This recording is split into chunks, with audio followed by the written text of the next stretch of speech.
Hi, everyone. It's my great pleasure to introduce Yair Shenfeld from Brown University, who will speak about matrix displacement convexity along density flows. Please, the floor is yours. Thank you, Kasha. Thank you all for attending.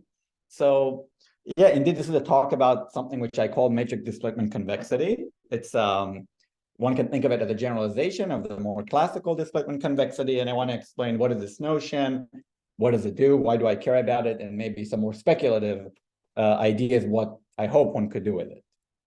But let me start just by describing and reminding us what is the classical notion of displacement convexity.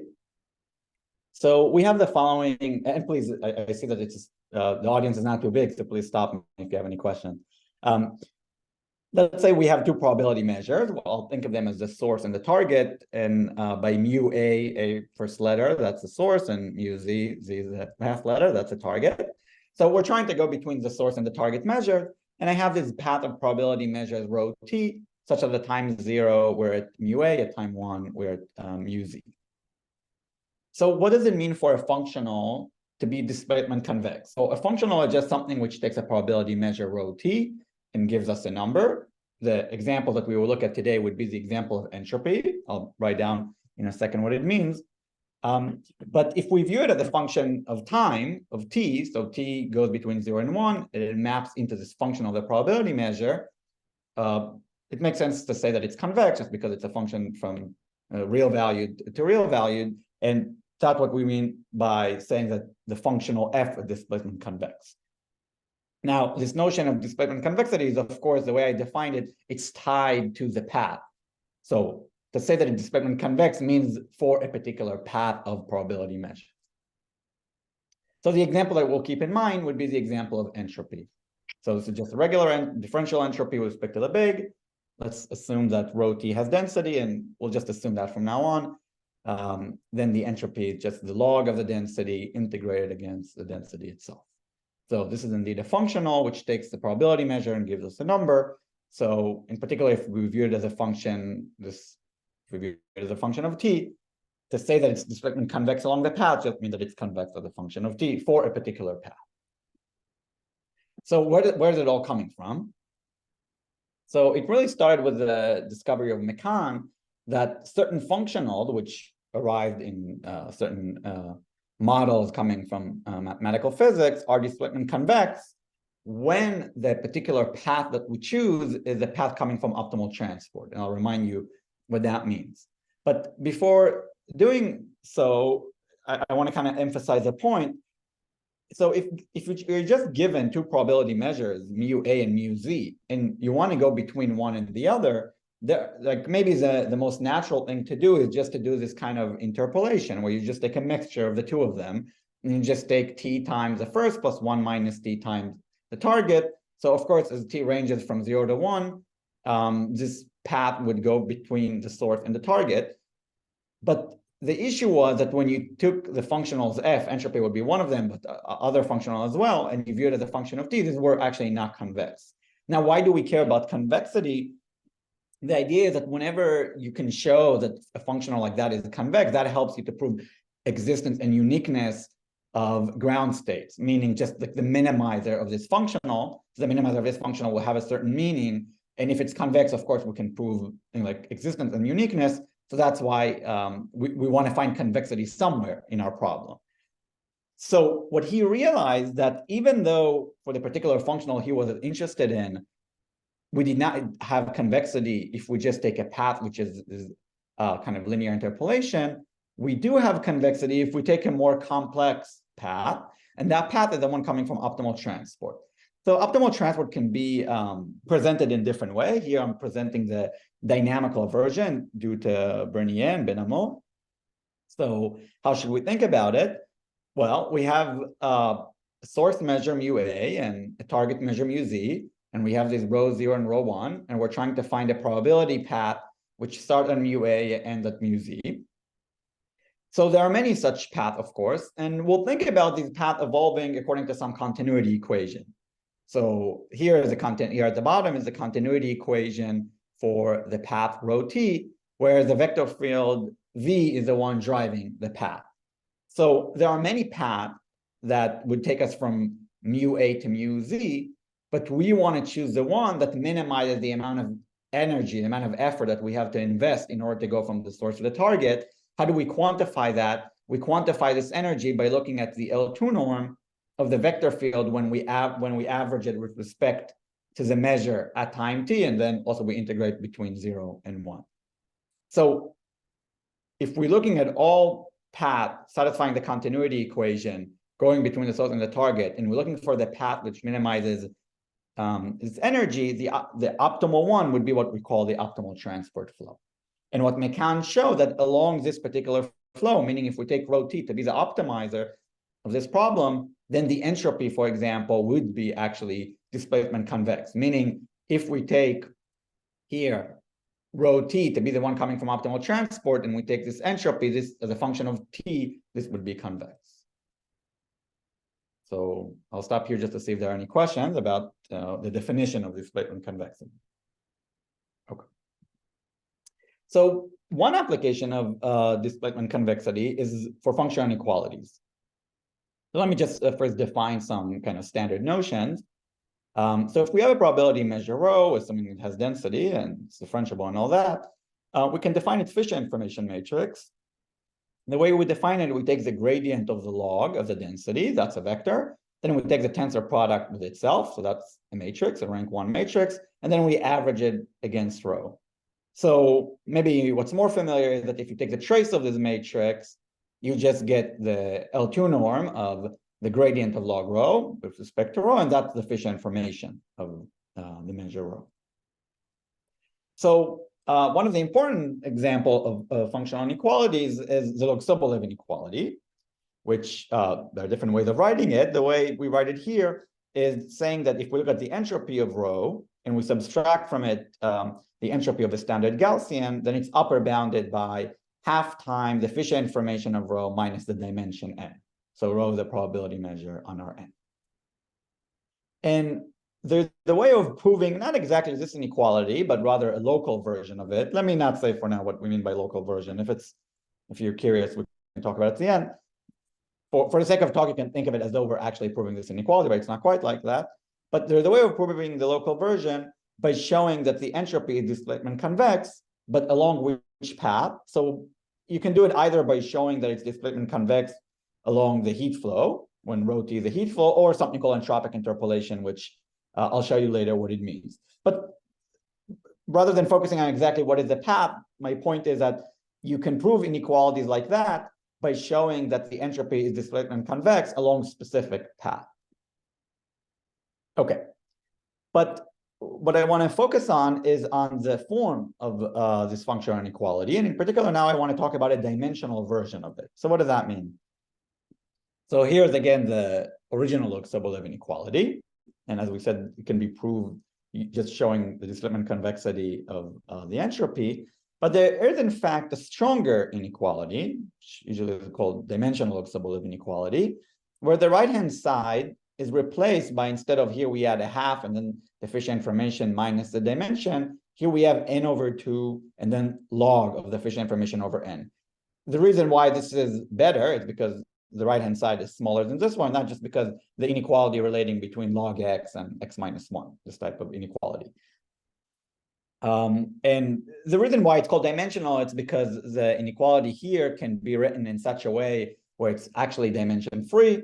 But the point is that even though it's dimension-free, one could actually improve with a dimension. And that's why this inequality is called dimensional. It's a little less clear from here because the dimension kind of appears in both versions of the inequality. But at any rate, this one is a better inequality. Now, you might ask, okay, how would you prove an inequality like that using displacement convexity? So you can do it. And the way to do it is basically to use a stronger type of displacement convexity. So let me just define it. Let's call it dimensional displacement convexity. So what do we mean by that? Rather than just saying that the entropy of so if we look at the map which sends t to the entropy at rho t, saying that this is convex, we're saying that the map which sends t to e to the minus the entropy over n, this map is concave. So the fact that this is stronger than saying that e of rho t is displacement convex, that's easy to see. The way to see it is So if this function is concave, you can just write out the second order condition, and you'll see that the second order conditions are actually implying that this function is convex. We'll see that later in the talk. It will become clear. But what I want to make clear from it is the idea that, and again, it's the proof of a local version of this inequality. But the point I want to emphasize is that you start with convexity property of the entropy that allows you to prove some functional inequality. You want to prove something stronger, then you must prove a stronger version of convexity. In particular, because as I said here, like what this is trying to capture is the behavior of the dimension, you see that the dimension appears in the convexity statement of the entropy here. Here, when we're saying that this function is the entropy of rho t is displacement convex, the dimension does not appear. But here, when we're trying to say that we have a stronger notion of convexity which captures the behavior of dimension, we're saying that the map which sends t to e to the minus the entropy over n is concave. So now the dimension n enters explicitly into the convexity statement. Okay, but the story is actually not over in the sense that there is an even stronger inequality. So how does that work? So let's first, again, here are the two inequalities that we mentioned before, the dimensional and the non-dimensional, and you can prove, as we said, stronger notions of convexity. But there's an actual inequality which, due to them both, where you can replace the right-hand side here by something even stronger. So now what we have is half-time log of the determinant of the Fisher information matrix. Here, the IP is the Fisher information. That's a trace of the Fisher information matrix. And here, this is the script I. That means the Fisher information matrix. Now, why is this inequality better than this one? That's because of the AMGM inequality, basically. But really, what I want to emphasize is this idea that the dimension is now absent from this inequality. As you can see, it no longer appears explicitly. Now, you should not think of inequality like that as a dimension-free inequality. That's not what it's about. Rather, it's what I call intrinsic dimensional. So what does that mean? Imagine the case where rho was, let's say in k dimensions, it would be some probability measure. And then in the other n minus k dimensions, it would be a Gaussian. So it's a product of a Gaussian in n minus k dimension and some measure in k dimension. We want to say that in such case, effectively, the measure is basically of k dimension, because the Gaussian part should not matter. The fact that the Gaussian is important, that's just because we have here the Gaussian. So that means that we want the right-hand side to scale like the dimension k, not like the dimension n. So basically, the idea is if the measure is supported on a low-dimensional space, which here what we mean by that, to be more precise, is that it has a component, which is a Gaussian in n minus k direction, it's not fair to the measure to treat it as though it's a measure in dimension, which is of size n. Because, so meaning the dimension here is just the ambient dimension of the space. But this quantity here actually captures the intrinsic dimension of the object. Why is that? Because what would happen is, because it's the sum of the log of the eigenvalues are just going to be 1 in the direction where it's Gaussian, and then log of 1 is just 0. And then the only eigenvalue that would remain from the Fisher information matrix are the one corresponding to the component when this measure is not Gaussian. And therefore, the right-hand side would be of dimension k.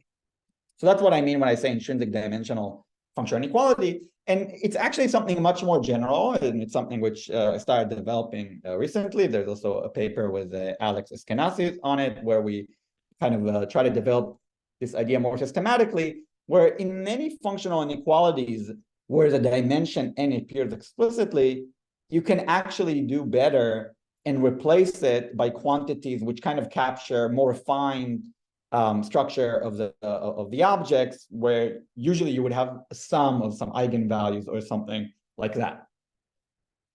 And in different cases, you can use different tools. Here, I want to show you how this idea of intrinsic dimension, this idea of matrix displacement convexity, which I'll explain, can recover intrinsic dimensional functional inequalities. So, right? So it's quite natural to ask, what is the correct displacement convexity statement that we can prove in order to get something like that? Maybe I can pause if anyone has a guess. Okay. Yeah. Okay. Okay. So before I mentioned displacement convexity, the original version was in the optimal transport flow, and then we talked a little bit about heat flow. And so let me kind of give maybe a bit of a review of what is known. So I write it's classical that the entropy is displacement convex when ρT is heat flow. Classical for me is a word just to say that I don't know who proved it first.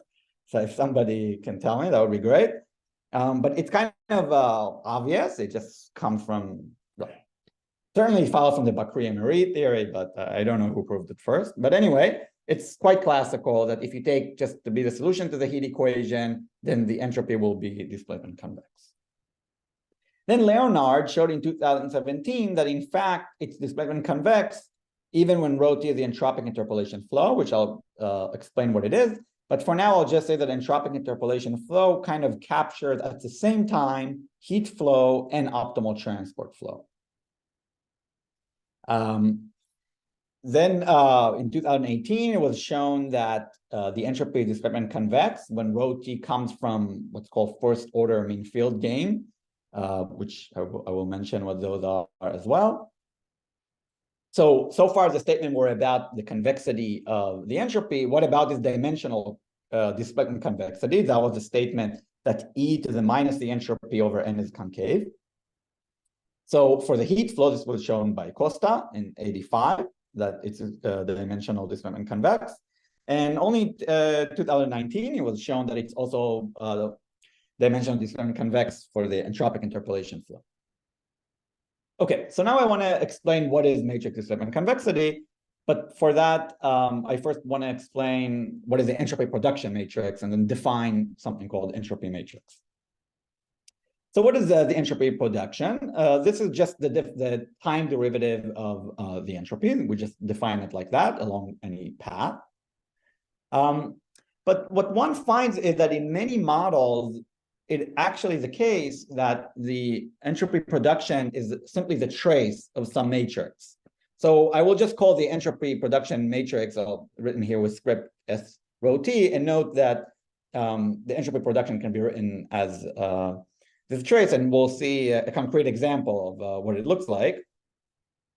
But whenever that is the case, I will just define the entropy matrix to be the integral from 0 to t of the entropy production matrix. So basically the idea is we want to write the entropy of the measure as a sum of n components. Because if we go back to the initial motivation where we say that we're trying to understand the behavior of the measure along different direction, and we're trying to capture the intrinsic dimension of the object, then we want to take the total entropy and write as a sum of n terms, where each term tells us how much entropy we have along a particular direction. Now, there are different ways of writing the entropy as a sum of n terms. Here, the way I do it is I write as a trace of a certain matrix. So that's the sum of the eigenvalues. What is this matrix script E of ρT? It's just the integral of the entropy production matrix. So basically, just like entropy is the integral of entropy production, so is the entropy matrix the integral of the entropy production matrix. Okay, so that's how we define the entropy matrix. And of course, we have this simple relation between the entropy and the trace of the entropy matrix. Okay, so here's the definition again.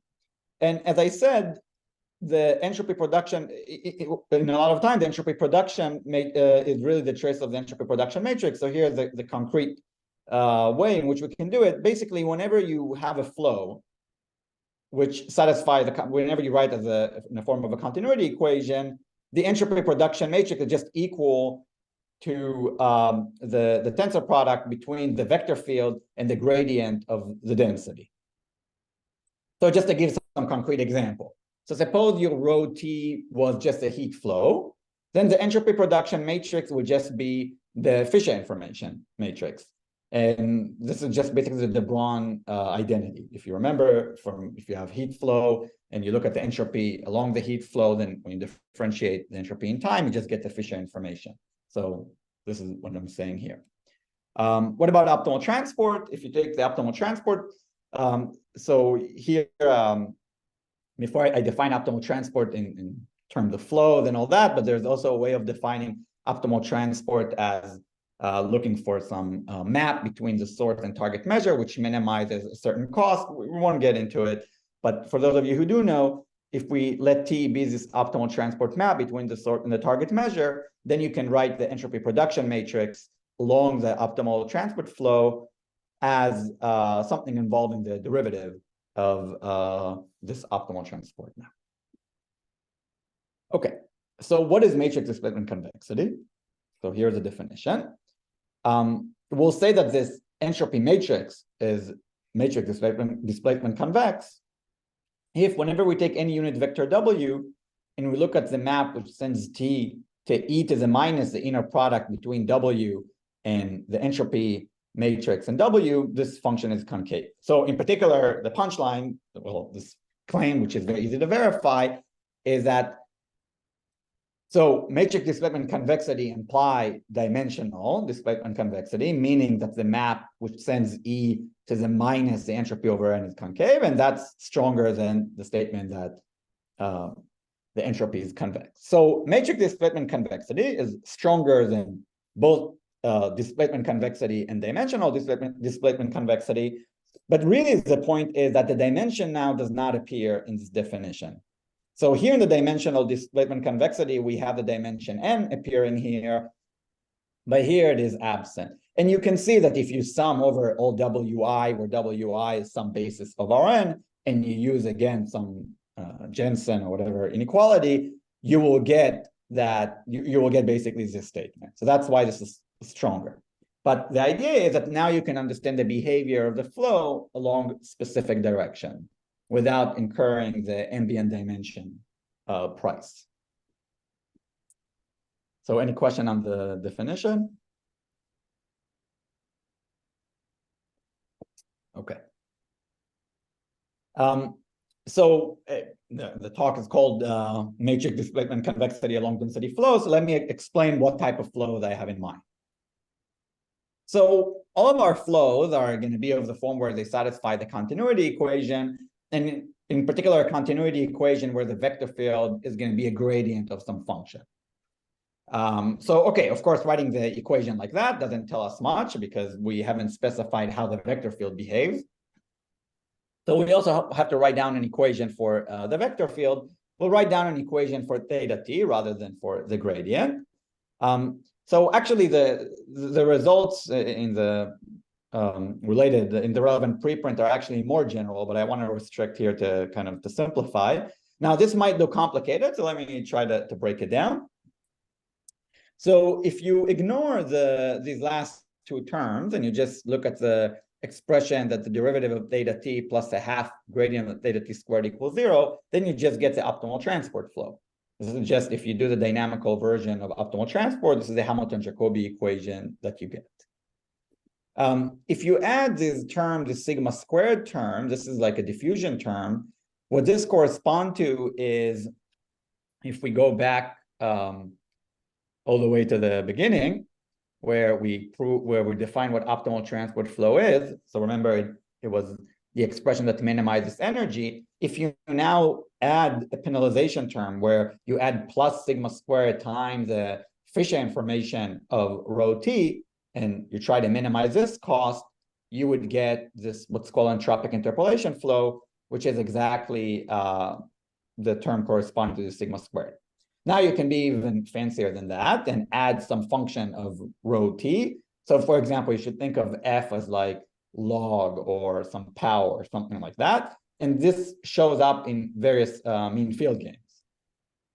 Now, you also need to specify boundary conditions. So up until now, we talked about specifying the initial and final distribution, but you can also specify the initial distribution and the initial vector field or various combinations. And depending on the application, the boundary conditions would be different.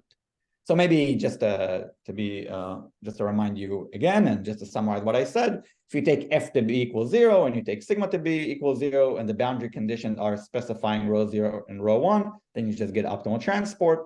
If you want to get heat flow, you set f to 0 and you let formally sigma go to infinity, because that means that the diffusion term dominates, so you get heat flow. Entropic interpolation, as we mentioned, is just taking F to be equal 0. There's something called entropic regularization of optimal transport, which is a little confusing because it's not entropic interpolation. And that you get it by taking sigma to be equal to 0. And F, you take it to be epsilon times log R. So that would correspond to, if you remember in optimal transport, we were trying to minimize the energy. So now the penalization term would be plus the entropy of rho t. So you can either add the entropy of rho t, or you can add the Fisher information of rho t. If you add the Fisher information of rho t, you get entropic interpolation. If you add the entropy of rho t, you get what's called entropic regularization of optimal transport. Of course, you can add many different types of regularization. There's also a setup of mean field games where F is non-decreasing. So mean field games is a setting where you have a bunch of players and they all have some cost function that they try to minimize. And so they have to take some path from point A to point B, and they pay a price as they go along.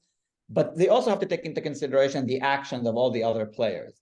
But rather than taking the action into consideration the actions of all the other players on an individual basis, meaning they check what each of the other individual players does, and then they compute what they're going to do, they're just viewing the actions of other players on aggregate, meaning they just look at the density. So you imagine you have infinitely many other players, so you just look at the density, which kind of describes all the players, and that's what the rho t means.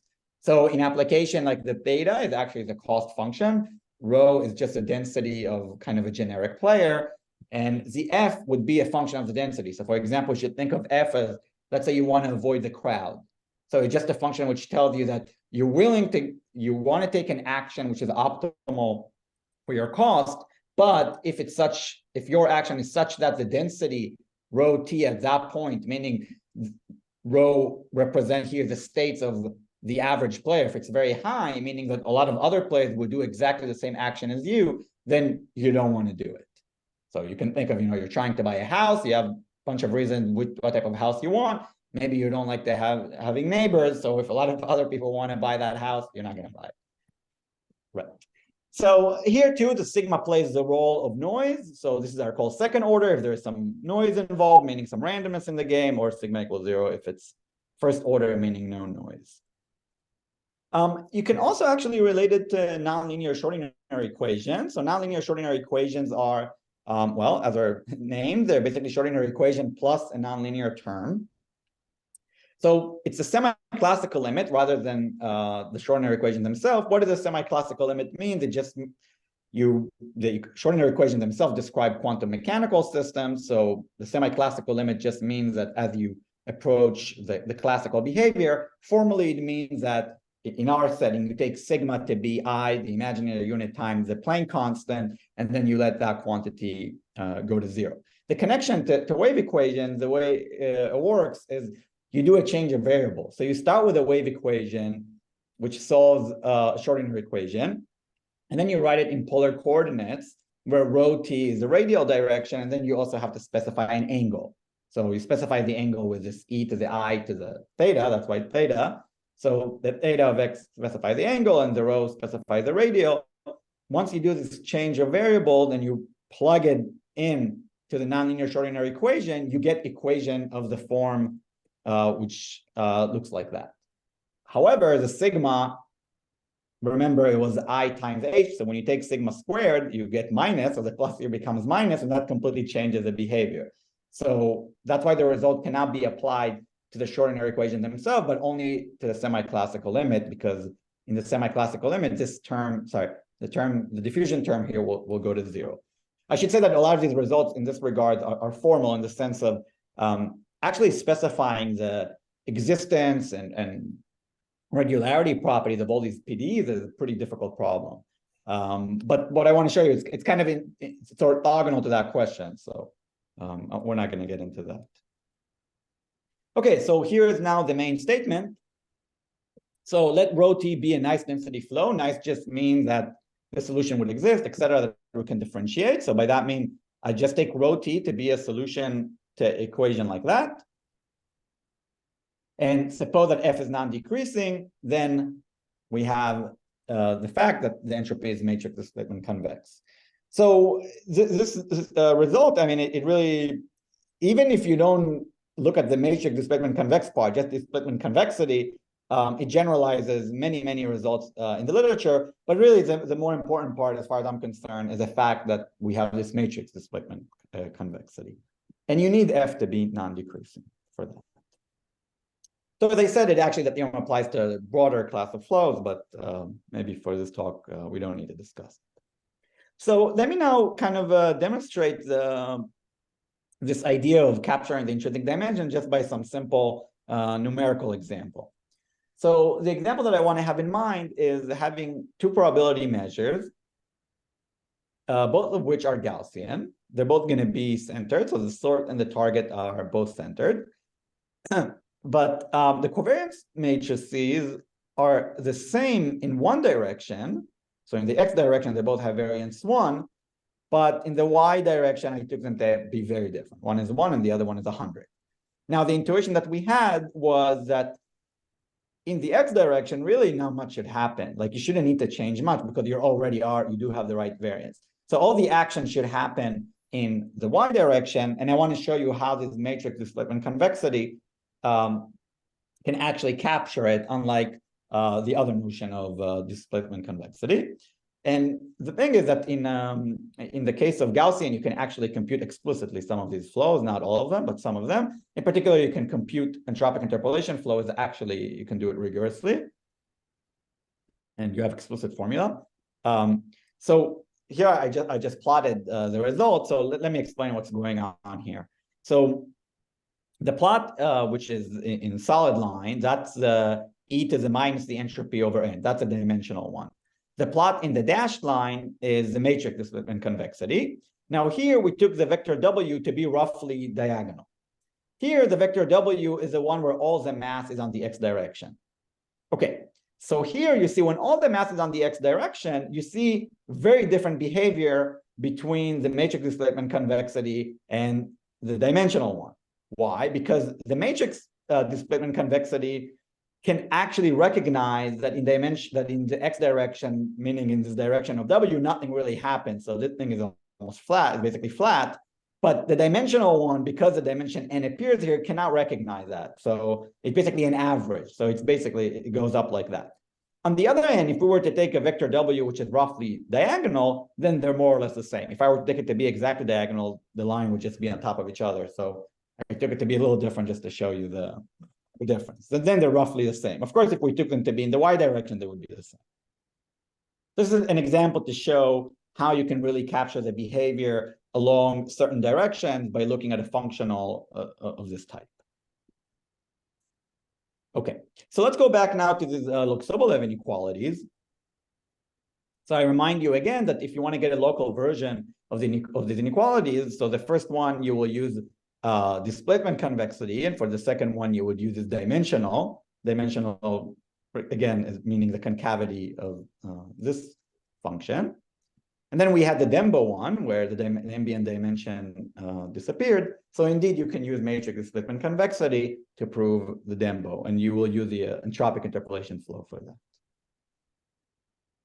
Okay, but so here this is just an example, but the idea is that there's a systematic way of taking many functional inequalities which can be proven using displacement convexity and upgrading them to version where only the intrinsic dimension matters using this principle. So just to give you, there are more examples in the paper, but I just want to give you one more, which is kind of fun because I can put like a long quote here. So this is something about turnpikes. So the idea is that sometimes when you're trying to go from point A to point B, if point A and point B are very close to each other, you will just go in a straight line between them.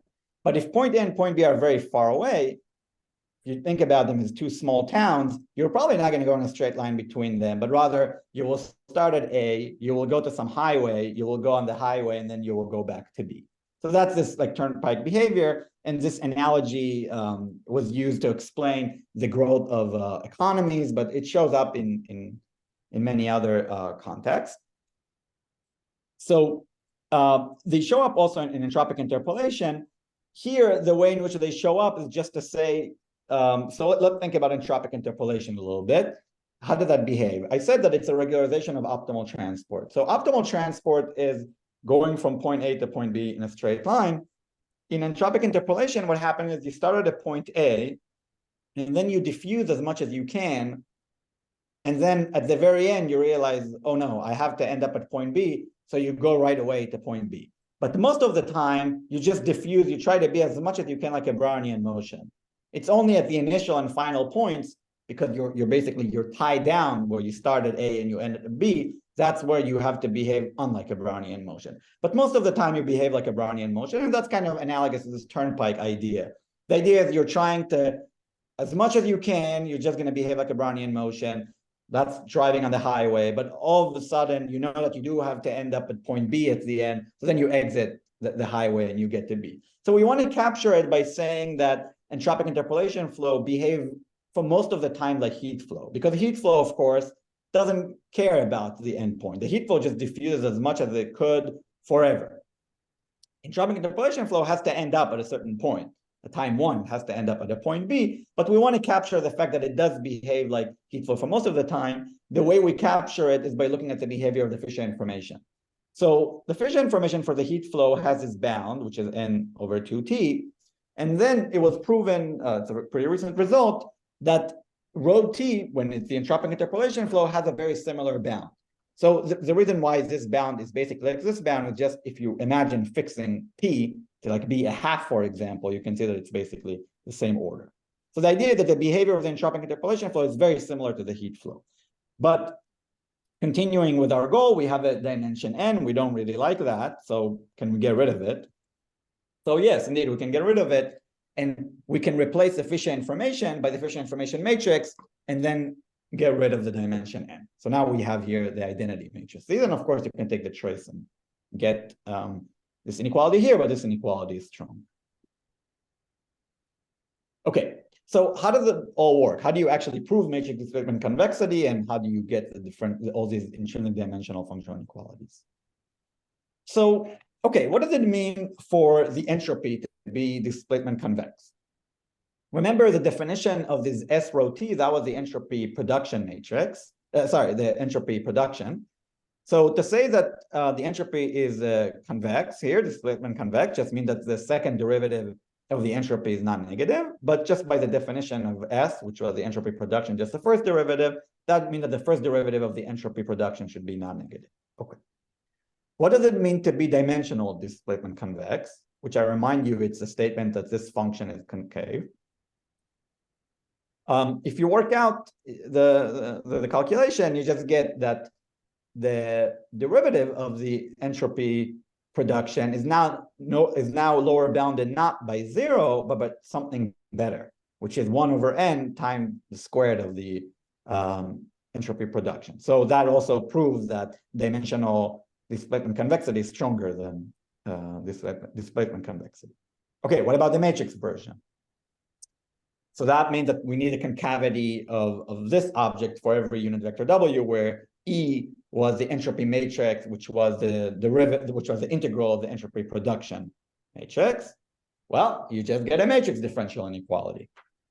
And as you can see, the dimension disappeared. We no longer have 1 over n. And you can see that this matrix, that this inequality is stronger than this one because you can use Jensen. You just take choice and you take Jensen, that's the price that you pay is 1 over n. But by exploiting the fact that we can prove a differential inequality not just for the entropy production, but for the entropy production matrix, we can get rid of the dimension. So what can you do with that? Well, the way you get all these functional inequalities, you just use basically simple claims that show that once you can prove that you have a differential inequality like that, then you can get various various bounds on the application of MT along a particular direction W. So in practice, the MT is going to be the entropy production matrix. You use this technical lemma to get bound on the inner product between W and the entropy production matrix and some other vector W. And then if you want to get something about entropy, you integrate it up. and there are other statements like that. For example, you can lower if you satisfy if you satisfy differential inequality like that, you can lower bound this trace by the sum of eigenvalues. So basically, the idea is the goal is to get to a differential inequality like that for the entropy production matrix. Once you're there, you can deduce the intrinsic dimensional functional inequalities, and you can deduce the matrix displacement convexity. But the heart of the technique is really to prove a matrix differential inequality for the entropy production matrix, meaning this inequality here. Okay. So in particular, here is a matrix. That's exactly how we do it, the matrix differential inequality. So in fact, what we show is something a little stronger. So here we have the derivative of the entropy production matrix. Here we lower bounded by s squared, which is what we wanted. But if you see, we actually have extra terms.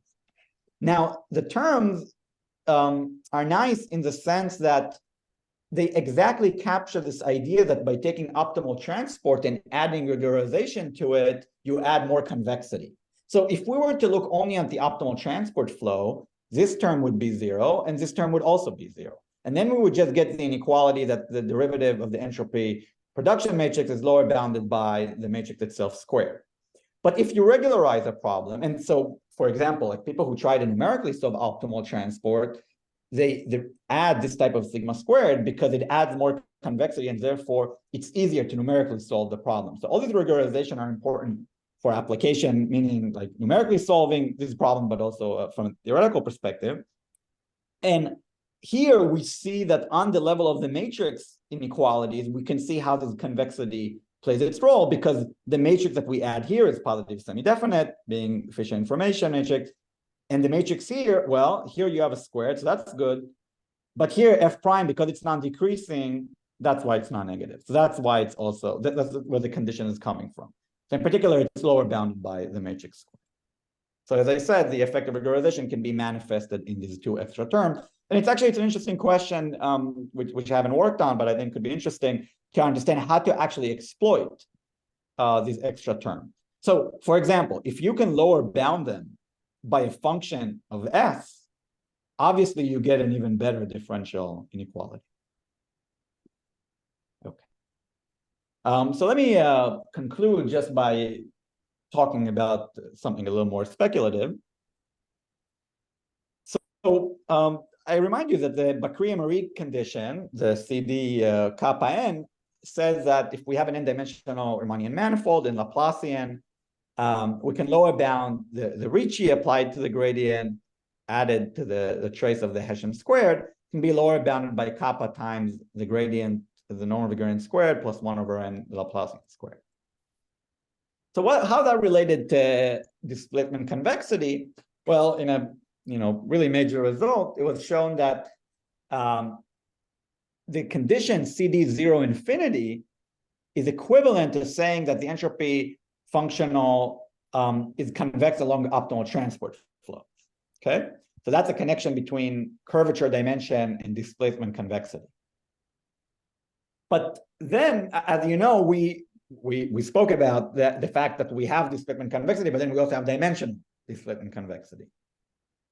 So then it was shown that if we look at CD0n, where n now, so if you remember at the beginning, I said that displacement convexity doesn't really capture the behavior of dimension, but once we look at the term here, now the dimension plays a role as well. And indeed, this is captured by saying that now we're looking at CD0n. So the dimension n plays a role, where before it was just CD0 infinity. So what they prove is that the concavity is of this dimensional discriminant convexity, the dimensional discriminant convexity property is equivalent to CD0n. Good. So of course, the natural question is, what about this matrix displacement convexity? So I don't have an answer for that, but I have some vague intuition and some evidence from other works that I've done. And the rough intuition is that it's related, that in order to get something like matrix displacement convexity, what you will need is assumptions not just on the Ricci curvature, but you will need assumption on the Riemann curvature, meaning the sectional curvature. And one way in which this could be seen, so for example, as I mentioned before, from displacement convexity, you can get local Sobolev inequalities. And from dimensional displacement convexity, you can get dimensional local Sobolev inequalities. But these are known to be equivalent to Li-Yao's inequalities. Now, Li-Yao's inequalities are a statement about the trace of the log of the solution to the heat flow. In analogous way, you can show that matrix displacement convexity along heat flow is related to intrinsic dimension, local Sobolev, and that's related to Hamilton matrix inequality. So where Li-Yao, our statement about the Hessian of, our statement about the Laplacian of the log of the solution to the heat semigroup, Hamilton is a statement about the Hessian of the log of solution to the heat semigroup. And the difference is that Li-Yao require assumptions on the Ricci curvature, but that's if you just want statement about the Laplacian. But if you want statement about the Hessian, then you need to, then Hamilton made assumption, you need stronger assumption, which are assumptions about the sectional curvature.